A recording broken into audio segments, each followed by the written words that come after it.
Welcome to inspire notebook. आज HTML day 3 में हम फॉर्मेटिंग टैग्स जो 10+2 तक कोर्स का इंपॉर्टेंट पार्ट रहते हैं उन्हें डिस्कस करेंगे। टैग्स अंडरस्टैंडिंग के बाद उसी पर बेस्ड MCQ भी कंडक्ट करेंगे। Which tag specifies a term that is going to be defined within content.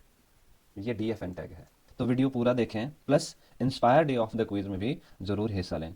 Late us get right into the formatting tags. आगे बढ़ने से पहले, इन टैग्स को स्टार्ट करने से पहले ये चेक कर लेते हैं कि हमने पिछली वीडियो में क्या देखा था। हमने देखा था बेसिक HTML टैग्स, HTML का स्ट्रक्चर, HTML टैग्स के एट्रीब्यूट्स, फंडामेंटल टैग्स जैसे कि doc type declaration, HTML, head tag, title tag, body, H1 से H6 तक के सभी लेवल्स, किस लेवल में थिक हेडिंग होती है, किस लेवल में थिन हेडिंग होती है, पैराग्राफ टैग, ब्रेक टैग्स, ये सारे के सारे टैग्स हमने लास्ट वीडियो में डिस्कस किए थे। जिन्होंने ये वीडियो नहीं देखा है तो डिस्क्रिप्शन से इन वीडियो को एक्सेस कर सकते हैं। ओके, चलिए स्टार्ट करते हैं आज का topic, formatting tags. Formatting means to make certain text bold, italic, underline और टू अप्लाई स्टाइलिंग और background appearance in your web page. मतलब अपने पेज पे टैग्स से टेक्स्ट की अपीयरेंस को चेंज करना, उन टैग्स का यूज़ करना जो आपके टेक्स्ट की, आपके बैकग्राउंड की, अपने पेज की एक टेक्सचुअल लेआउट को चेंज करें। जो टैग्स यूज़ होते हैं उन टैग्स को फॉर्मेटिंग टैग्स कहते हैं। हाउएवर कुछ फॉर्मेटिंग टैग्स ऑब्सोलेट हो गए हैं। ऑब्सोलेट मीन्स अब जब से CSS बहुत फ्लडेड हो गई है, CSS फ्लड वेब डिप्लॉइंग में आ गया है, तो तब से कुछ टैग्स ऑब्सोलेट हो गए हैं। जूनियर ऑफिस असिस्टेंट में स्ट्रिक्टली ये HTML5 HTML4 सिलेबस में प्रिसाइज्ड नहीं है, तो हमें ये टैग्स डिस्कस करने पड़ेंगे। चलिए स्टार्ट करते हैं। जो हमारा फर्स्ट टैग है, it is abbreviation tag. Abbreviation tag का काम होता है अपने वेब पेज पे आप या तो एब्रीविएशन ऐड करो या तो एक्रोनिम ऐड करो। एक्रोनिम मीन्स जैसे WAN है, दिस इज एक्रोनिम। किसका एक्रोनिम है? वाइड एरिया नेटवर्क का एक्रोनिम है, शॉर्ट फॉर्म है। एब्रीविएशन मीन्स जैसे DR लिखते हैं हम डॉक्टर के लिए, ये इनको हम एब्रीविएशंस कहते हैं। मतलब होती है शॉर्ट फॉर्म ही। वेब पेज पे किन टैग्स से शॉर्ट फॉर्म्स या फुल फॉर्म्स को ऐड किया जाता है, that is abbreviation tag. Syntax आप समझेंगे। आप एक एज अ वेब डिप्लॉयर क्या करते हैं, ABBR टैग में टाइटल एट्रीब्यूट देके फुल फॉर्म देंगे। फिर जो शॉर्ट फॉर्म है उससे एब्रीविएशन स्टार्ट और एब्रीविएशन के बीच में क्लोज करेंगे। उसके बाद का जो टेक्स्ट है आपका, सक्सीडिंग टेक्स्ट है, उसको आप लिखते जाइए। लिख लिया। फॉर इंस्टेंस आप यहाँ देखेंगे कि JOA ये एक्रोनिम है, इसको ABBR टैग और ABBR के बीच में इनक्लोज किया और टाइटल एट्रीब्यूट देके इसकी फुल फॉर्म लिखी। आउटपुट आप देखोगे, जो एक्रोनिम हम लोगों ने एब्रीविएशन स्टार्ट और एब्रीविएशन क्लोज के बीच में दिया था वो डॉटेड हाईलाइट हुआ। अब इस ये फुल फॉर्म कहाँ पे गायब हो गई, इससे मैं आपको प्रैक्टिकली कास्ट करके बताता हूँ कि ये कहाँ पे गई।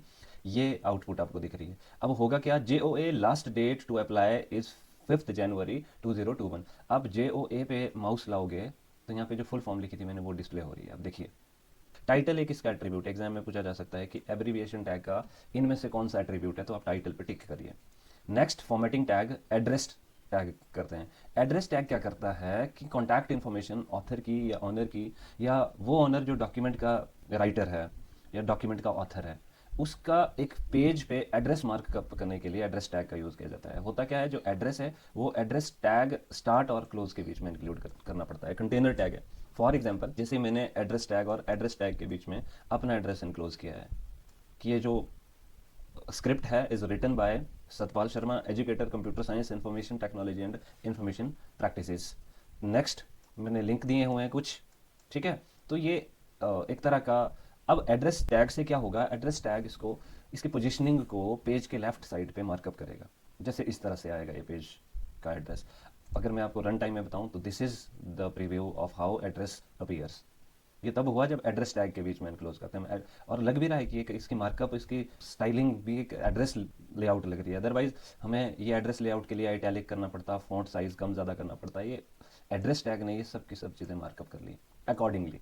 नेक्स्ट टैग को डिस्कस करते हैं। This is a bold tag. जिस टेक्स्ट को आप बोल्ड कर रहे हैं, that text needs to be included in between bold start and bold close. जैसे आप फॉर एग्जाम्पल, ये टेक्स्ट लिखा है मैंने, inspire notebook wishes you a fruitful new year. Bold tag और बोल्ड टैग के बीच में इसको मैंने इनक्लोज किया। अब ये जो टेक्स्ट है ये बोल्ड हो जाएगा। आप यहाँ पे चेक कर लिए। अब ये इंपॉर्टेंट टैग है block quote. Block quote tag का यूज़ तब करते हैं हम जब ये किसी सेक्शन को हमने ये डिफाइन करना होता है कि that section is inherited from another source. किसी दूसरी जगह से लाया गया है। साइट एक इसका इंपॉर्टेंट एट्रीब्यूट है। एग्जाम्पल के थ्रू समझते हैं। जैसे आप ये देख रहे होंगे, ये जो ब्लॉक टेक्स्ट का ब्लॉक मैंने सर्कल किया, ये टेक्स्ट किस सोर्स से लिया गया, वो सोर्स मैंने साइट के अगेंस्ट ऐड कर लिया कि inspirenotebook.com/about.php, इस सोर्स से ये वाला टेक्स्ट लिया गया है। तो होता क्या है, आप ब्लॉक कोट और ब्लॉक कोट क्लोज के बीच में वो टेक्स्ट इंक्लूड करो जो टेक्स्ट किसी दूसरे रेफरेंस का टेक्स्ट है। साइटेशन अगर बतानी है हमने, आप ब्लॉक कोट साइट से भी ये काम कर सकते हैं, और एक साइट टैग भी होता है, जैसे 5th नंबर पे है। साइटेशन का मतलब क्या होता है कि आप अपने रीडर्स को बता रहे हैं कि कुछ जो मटेरियल है आपके वर्क का, that is taken from another source. फायदा क्या होगा, जो आपके रीडर्स हैं वो इस इंफॉर्मेशन को अब उस सोर्स से एक्सेस कर सकते हैं। जैसे आप यहाँ पे देखोगे, ये मैंने एक फैक्ट लिखा है, Jaap Haartsen invented Bluetooth, more information can be found in, ये मैंने साइट के बीच में इंक्लूड किया है। मतलब कि मुझे नहीं पता था कि जैप हार्टसन ने ब्लूटूथ इन्वेंट किया है, बट मैंने ये जो इन्फॉर्मेशन है ये inspire notebook dot Instagram dot post से एक्सेस किया है। मतलब जो सोर्स इन्फॉर्मेशन है उसको साइट टैग के बीच में, सोर्स साइट है उसको साइट टैग और साइट के बीच में इंक्लूड किया है। तो अगर इसकी आउटपुट आप देखोगे तो ये देखो, इस तरह से ये इसकी आउटपुट है, Job Haartsen invented Bluetooth, more information can be founded in. तो इसकी मार्कअप ये थोड़ा इटैलिक हो जाएगा, बाकी टेक्स्ट से थोड़ा सा हटके हो जाएगा। बहुत इजी टैग है। सेंटर टैग क्या करता है कि किसी टेक्स्ट को जो आप सेंटर के बीच में, इस टैग के बीच में इंक्लूड करोगे, उसको सेंटर करेगा। जैसे सेंटर टैग के बीच में हेलो इंस्पायर फ्रेंड्स, ये क्या होगा, आपका जो पेज है, सपोज ये आपका पेज है, एग्जैक्ट सेंटर अलाइन करेगा इसको। ये जो भी टेक्स्ट आप इंक्लूड करेंगे सेंटर स्टार्ट और सेंटर क्लोज के बीच में। हाउ एवर ये जो सेंटर टैग है ये ऑब्सोलेट है HTML5 में, आउटडेट है। नेक्स्ट करते हैं, ये कोड टैग क्या करेगा कि कोई कीवर्ड जिसको आप रीडर को ये बताना चाहते हैं कि ये कोड वर्ड है, ये रिजर्व वर्ड है, तो आप उसको कोड टैग और कोड क्लोजिंग के बीच में इंक्लूड करेंगे। जैसे कोडिंग कीवर्ड आप इंक्लूड करेंगे। फॉर एग्जांपल मैं आपको कोडिंग में बताता हूँ, मैंने ये किया था। अब इस चीज़ को आप ध्यान से देखो, जो ये बताता है कि जो रेफरेंस है वो किसी दूसरे सोर्स से है। अब इसकी हम आउटपुट देखेंगे, आप यहाँ पे आउटपुट देखेंगे तो ये देखो क्या होगा, ये वो लाइन है जो मैंने लिखी थी। अब ये जो साइट कीवर्ड मैंने कोड के बीच में डाला था, ये थोड़ा सा हट के हुआ, ये कोडिंग टेक्स्ट में आ गया। Next, DFN tag.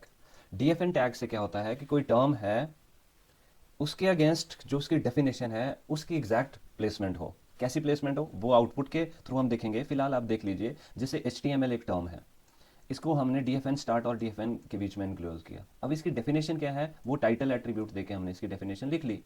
अब आउटपुट कैसी होगी आप यहाँ पे चेक कर लीजिए, ये देखो, ये वो टर्म है HTML, थोड़ा इटैलिक हो गया, इटैलिक हो गया, और ये इसकी डेफिनेशन आ गई। मतलब हमें इस कीवर्ड को इटैलिक करने की नीड नहीं पड़ी, ये ऑलरेडी उस टैग ने इटैलिक कर लिया, क्योंकि ये हमारा वेब पेज में टर्म थी और ये इसकी definition. Next tag is EM tag. EM tag क्या करता है, किसी टेक्स्ट को एम्फेसाइज करता है, जिससे स्क्रीन रीडर को हेल्प मिलती है कि जिस टेक्स्ट को आपने एम्फेसाइज किया उस पर थोड़ा सा वर्बल स्ट्रेस मिल जाए। जैसे फॉर एग्जांपल यहाँ पे मैंने हैव को इंक्लूड किया है EM स्टार्ट और EM क्लोज के बीच में। मीन्स पैराग्राफ के बीच में हैव कीवर्ड किसी स्क्रीन रीडर को दिखेगा तो वहाँ पे थोड़ा सा वर्बल स्ट्रेस होगा। ये EM कंफ्यूज कर सकता है तुम्हें। एक EM फॉन्ट का यूनिट भी होता है HTML में। यूनिट मीन्स कितने पॉइंट का फॉन्ट है, जैसे 2EM से थोड़ा सा बड़ा 3EM हुआ, 4EM हुआ, ये फॉन्ट का यूनिट भी है। बट यहाँ पे EM फॉन्ट यूनिट नहीं है। यहाँ पे EM मीन्स जिस टेक्स्ट को आप थोड़ा सा एम्फेसाइज करना चाह रहे हो। आउटपुट आप देखोगे, यहाँ देखो, ये you have to hard work to crack JOA। ये हैव जो स्क्रीन रीडर होगा, यू को तो वो नॉर्मली पढ़ेगा, हैव पे थोड़ा सा वर्बल स्ट्रेस होगा। जैसे स्क्रीन रीडर कैसे रीड करेगा, UOAIT। तो इसकी जो कोडिंग मैंने की थी ऐसे देखो, यहाँ देखो, यू हैव को बीच में इंक्लूड किया, to hard work to crack JOIT 903, इस पे थोड़ा सा वर्बल स्ट्रेस आएगा।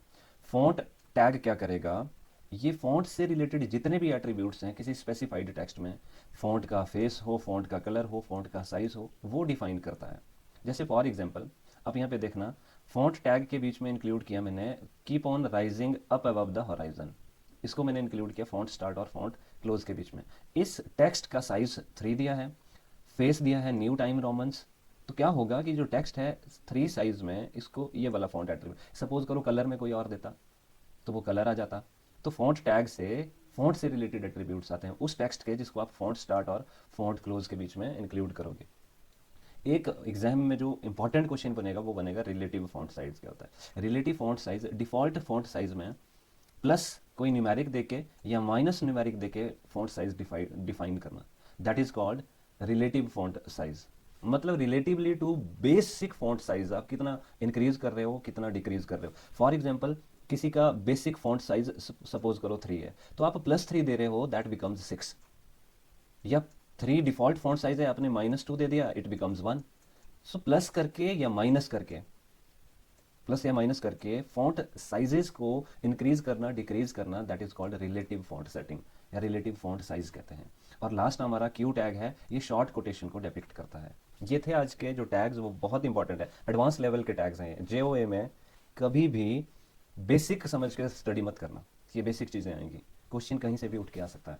मान लो एक इस वाले लेक्चर में एक भी क्वेश्चन आ गया रिलेटिव फॉन्ट साइज क्या होता है, आप लोगों को पता है कि कोई भी फॉन्ट साइज जिसमें आपका प्लस करके कोई नंबर या माइनस करके कोई नंबर आप ऐड करोगे फॉन्ट के एट्रीब्यूट में।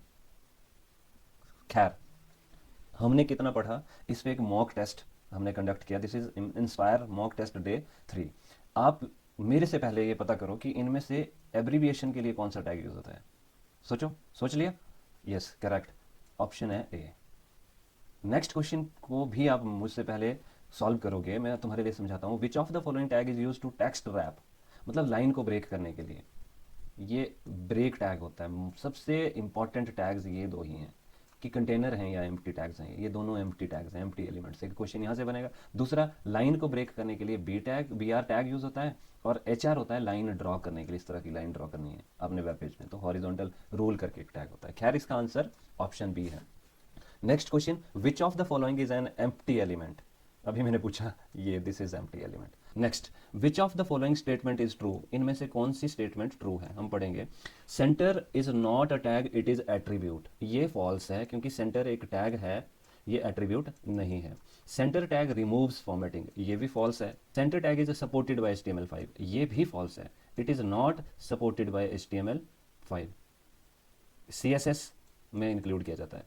करेक्ट क्या है, सेंटर टैग सेंटर अलाइन करता है टेक्स्ट को। HTML4 में 3 में यूज़ करोगे, जिस टेक्स्ट को आप सेंटर टैग के बीच में इंक्लूड करोगे, जैसे सपोज मैंने ये वाला टेक्स्ट सेंटर स्टार्ट और सेंटर के बीच में इंक्लूड किया, तो ये वाला टेक्स्ट जो पेज के एग्जैक्ट सेंटर में आ जाएगा। Next, site is an attribute of, ये ब्लॉक कोड का एट्रीब्यूट है।